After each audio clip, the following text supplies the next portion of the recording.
In this video, we're going to be planting a containerised tree into the border. Now, this is a very special video because the tree is in memory of our beautiful cat son, Ben, the Bengal. Hi and welcome to the garden. Today, we're going to be planting this beautiful tree, Prunus Nigra, into the border. And as you noticed on the introduction, it's a very special video because this tree has been planted in memory of our beautiful Bengal cat son, Ben, who passed away on the 11th of October. And this is a very special and fitting tribute to him. So, Prunus Nigra, beautiful flowers in the spring, quite early on, so February to March, late February going into March. Beautiful, very delicate pink flowers. Now, with most Prunus, we have a row of Prunus on a street not far, well, just around the corner from us, and they've been there all my lifetime and Paul's lifetime as well. We remember those when we were little, and they're just covered in flowers, usually covered in bees and covered with scent. The whole area is basically filled with scent when those trees are flowering. Now, early on in the year, when the tree is flowering, it's usually a time when we do get a lot of strong winds. So depending on what the winds are like each year, and obviously that fluctuates, will depend on how long the flowers stay on the tree. But we usually get a good few weeks with them, so that's good. And some years longer than others, so it's really great. Now, we chose this beautiful tree because, for two reasons. I mean, I can speak from personal experience. Paul and I saw this when we were out in the garden centre, and we were looking and we were thinking, you know, which tree to get, and straight away I said, look at that one. Obviously we knew it was a Prunus straight away because we know our trees and we're big into trees, but look at the beautiful dark foliage. And when there was like rows of trees, and when it was there, stood with the rest of the trees, this one stood out because of the foliage. I tend to like trees that are eye-catching, so does Paul, and I think this one fits the bill, because you imagine those beautiful delicate pink flowers in spring, but with this beautiful foliage as well, which will then come about. Paul's going to shortly dig a appropriate sized hole for me in order to incorporate this beautiful headstone. Now, we bought this headstone, it says to a beloved pet, and this was for Danny, our other house cat who shared our house in Sheffield with Ben, and he passed away in 2013. We adopted him 2009, passed away 2013, and he was a beautiful, wise soul, beautiful white cat with some ginger markings, and he was so beautiful. And when he looked into your eyes, he was looking into your soul. Very beautiful spirit. And this headstone has some special memories attached to it, but it was bought for Danny, and now both brothers, Danny and Benny, are going to be sharing the same headstone. So that's going to be really nice to finally get that into the ground after all these years, because this headstone has been placed in the garden. You've probably seen it on many of the other videos. If you watch carefully in the background, it's never been placed into the garden, and we just thought it was appropriate while we're planting the tree to get that into the ground. So Paul's going to dig an appropriate sized hole for that to go in.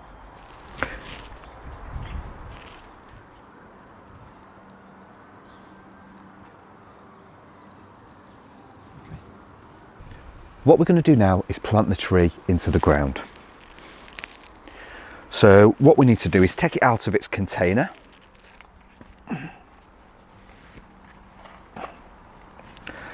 And what I've done is we've placed this piece of wood here, because the last thing we want to do is to be walking all over the soil when we've had a lot of rain. So let's get this out of its container.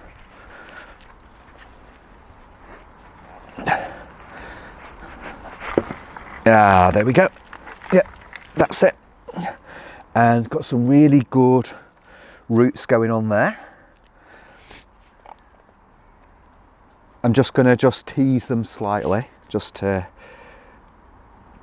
be honest with you, it's looking great. So we're ready to plant now. What we want to do is always make sure that we plant trees, I mean certainly a tree like this that's been grafted, on the same level as what it was in the container. So we want to make sure that we're not covering the graft site. For many reasons, and the main one being the fact that we don't want this area here to start to root because we've covered it, because that's the last thing that we want, because we'll end up with a tree that's a lot bigger than what it's actually meant to be. So this looks amazing. It's going to be fantastic. I'm so excited about this for Benny and for Danny. I mean, the tree's for Benny and it's for Danny as well, really, but this is a special tribute to our beautiful cat son Benny, and we're going to get this planted. So what I need to do is and we'll not worry too much about the ties and things. We'll sort that out later with the cane, and we'll get it staked, because obviously the tree will need to be staked. But I'm going to start by, in fact, I'll use this here because this is the soil that was dug out. So I'll get this put in, and what I'll do is I'll hold the tree in the position. It's really difficult because of the spade that we've got, because we used to have a few different ones, and we've got this really lovely narrow spade. It's really nice. It's quite sharp. It does need sharpening a little bit, to be honest, but it is still quite sharp. We've had it for a few years, but it's a really, really good spade. Now it's just started to rain, so we're going to try and get this done. Get this into the ground, and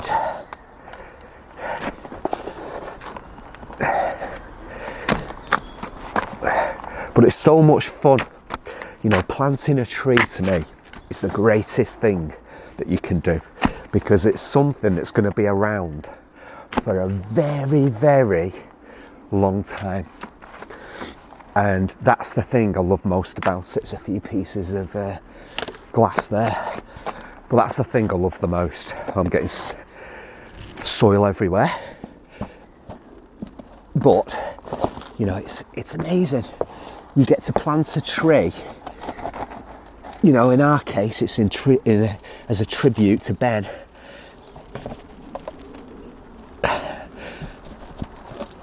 But at the same time, you know that it's going to do the environment so much good. It's going to look stunning. It's going to provide us with so much interest. Now, what I'll do, I'll use the trowel actually to spread this soil along. I'm going to need to firm this in, obviously, because the last thing that we want is for the tree to be... we'll sort all this out because there's more soil that we can bring over and things. So I'm going to heel this in.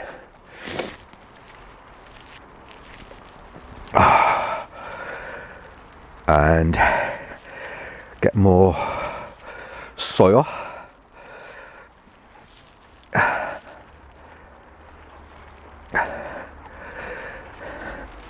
It's not the greatest of days, and it's one of those things where I do my usual thing where I put a jumper on with no t-shirt underneath or anything, and it's actually really, really cold. It's quite a wet day today. Obviously it's going to start raining, and I think the rain's going to continue, so we're going to get as much done as we possibly can. I used some of this soil actually from over here, and it does want a bit more, but it's okay. And what I'm after is, you know, the tree to be really just happy in his new home. Now obviously this is going to need staking, but what I'm going to do first is just grab my scissors, and I'm going to take away some of these ties and also the tree information, because it's really nice when you get a tree like this and it comes with its little labels and things.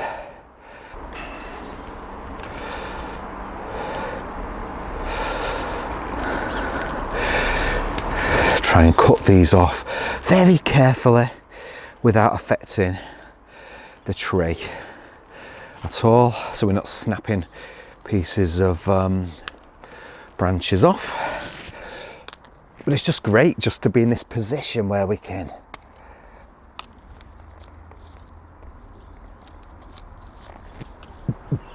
do our thing and get the tree into the ground and just tend to it, because it's going to be lovely. I mean, you imagine this, in a year's time, it's going to be fantastic. 2 years time, 3 years time. I'll take that out, and hey presto, there we go. Now, I didn't want to bring the tree further forward towards the lawn because, well, there was a few reasons for that, but mainly, we don't want to lose lawn space. And the thing is with trees, keep them pruned. Prune them at the right time of year, obviously, but keep them pruned, keep them in check. Don't just think, I've put a tree in the ground, now just leave it to run rampant, especially in a smaller garden. We really do need to be keeping on top of things and making sure that things are pruned, that the trees looked after, and that we're not just letting things get out of hand. So we need to make sure it's, doing what we want it to do, but at the same time we're really looking after it. And looking after the space, because there's nothing worse than, you put a tree in a garden and then you're thinking, well, yeah, just let it do its thing. And then you end up with, it's about that balance and proportion. Going back to garden design, balance and proportion, making sure that things, if you have a tree in the garden, that it doesn't become this huge beast while the rest of the garden's got low level planting. It really just doesn't look right. So we're really pleased with that. So we can't wait to get that staked now, so it's protected from the wind. But it looks stunning with the headstone there, to a beloved pet. So it's for Danny and for Ben, and the tree's been planted. It's in memory of both of them, but obviously we've just lost Benny, and this was chosen with him in mind. So we'll get Paul to stake the tree now. So I've been given the task of putting the stake in. So this is a stake that I'm using, and this one measures 1.2 meters by 35 millimeters. So this is perfect for a tree this size. So when it comes to staking your tree, you've got to make sure that the tree is not in the way, that wherever the wind's mainly coming from, the tree isn't butting constantly against that stake. So in this garden, we're probably going to get winds blowing the tree that way towards the back, and also maybe winds blowing the tree that way as well.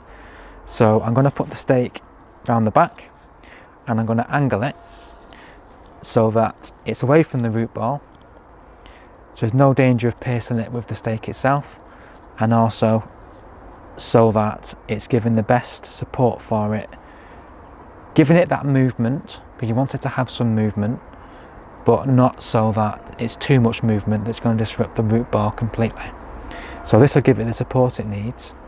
So I'm just going to angle it like that, and then you would normally use a mallet, but I don't have a mallet, so I'm just going to use a normal hammer,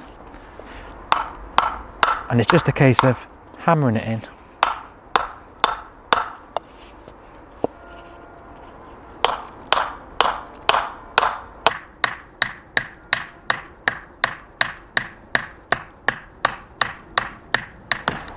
So I'd probably say that's about right.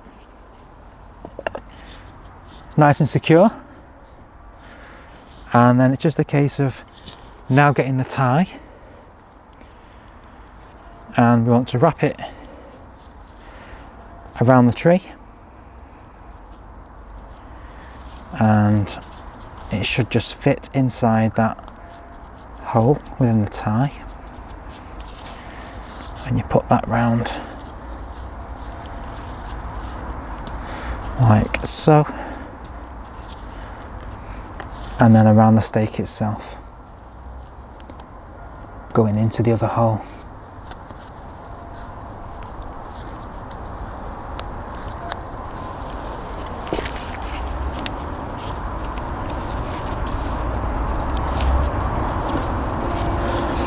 And you just want to make sure that it's not too tight around the tree itself. This can probably be a little tighter because there is a lot of room still. So I can move that slightly, a little bit more.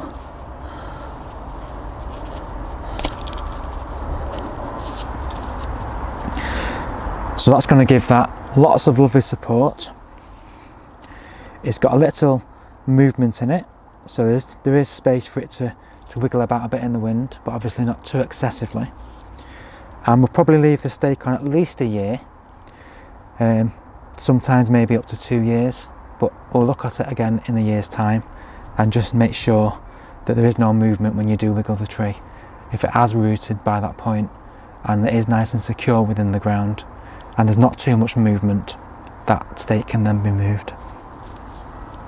And again, you need to keep a check on this tie periodically, just to make sure that it's not choking the tree stem, that there is still a bit of room for movement.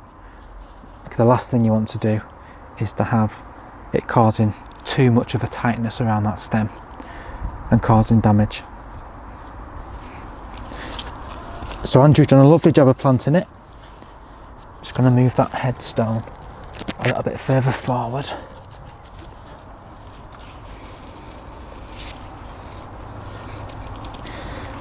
And it is forecast a lot of rain in the next hour or so.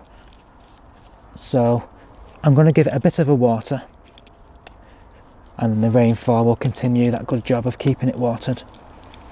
And we just need to make sure that it is kept well watered. If we have any really dry spells during the autumn and winter, we just need to make sure that it's kept well watered, just to make sure that it is no potential of drying out during the period. We're not going to do any feeding of this at the moment. This is going to now go into its dormant phase through winter time, and then in the spring we might give it a general fertiliser just to get it going again and give it some nutrients. So that's the tree planted. And this border, as you've probably seen in other videos, was just a thin strip, and we put in a rambling rose and some other perennials and annuals.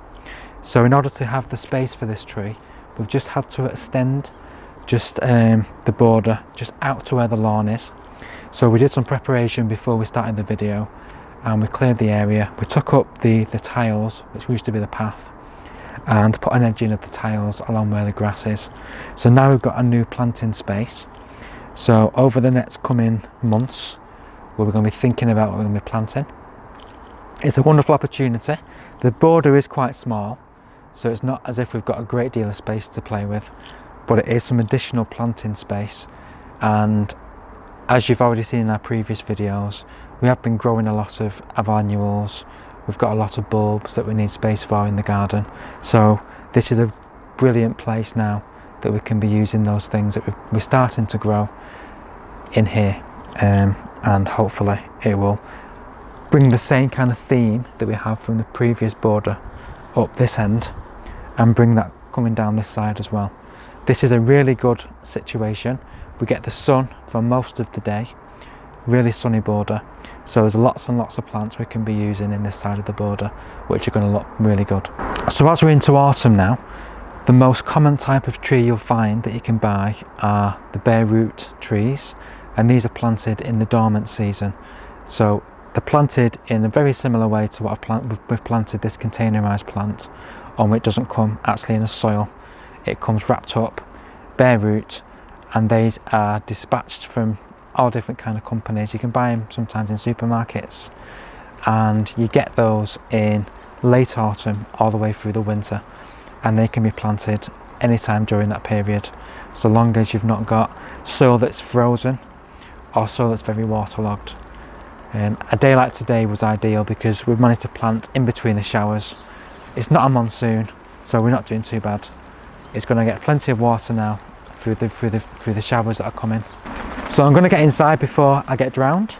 Thank you so much for watching. Please give us a thumbs up if you've enjoyed the video. Please subscribe if you've not already done so. And if you have any comments, please drop them in the comments box below. Have a great day, and we'll see you on the next one. Take care.